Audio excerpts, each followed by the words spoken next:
Hi friends, तर कडधान्यांना असं छान मोड आणण्याची सोपी पद्धत मी तुमच्याशी आज शेअर करणार आहे. कारण जी आपली ट्रॅडिशनल पद्धत असते ना रुमालात बांधण्याची वगैरे, तर माझ्या असं लक्षात आलं की त्याने दुसऱ्या दिवशी वगैरे असा थोडासा उग्र स्मेल येतो कडधान्यांना. म्हणून मी म्हटलं की काहीतरी वेगळं एक्सप्लोर करावं. तर ते एक्सप्लोर जे केलं मी ते खूप छान वर्कआउट झालं, म्हणून मला तुमच्याशी शेअर करावं असं वाटलं.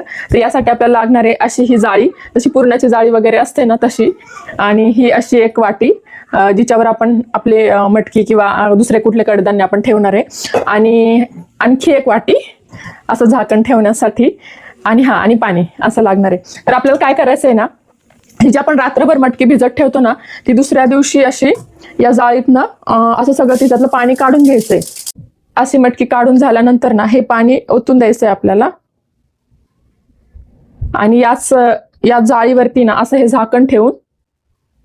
असं हे झाकण वगैरे ठेवून आपल्याला गरम जागेत हे भांडं ठेवायचंय.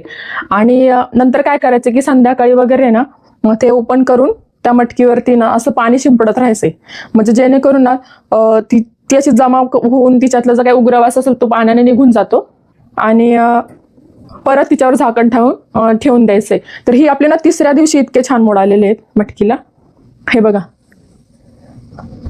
तर दुसऱ्या दिवशी पण चांगले येतात, तुम्ही दुसऱ्या दिवशी पण यूज करू शकता, आणि तिसऱ्या दिवशी तर एकदमच रेडी होतात. तर असे तुम्ही कडधान्यांना मोड आणू शकता आणि घरच्या घरी मस्त स्प्राउट्स बनवून खाऊ शकता. खूप सारं मी बऱ्याच याचे करते, म्हणजे छोले, मुगाचे चणे वगैरे सगळ्याला मी मोड घरीच आणते, आणि दुसऱ्या तिसऱ्या दिवशी आपली भाजीसाठी कडधान्य रेडी होतात. तर कशी वाटली ही ट्रिक मला नक्की कळवा. आपण भेटूया नेक्स्ट व्हिडिओमध्ये. तोपर्यंत बाय, थँक्यू.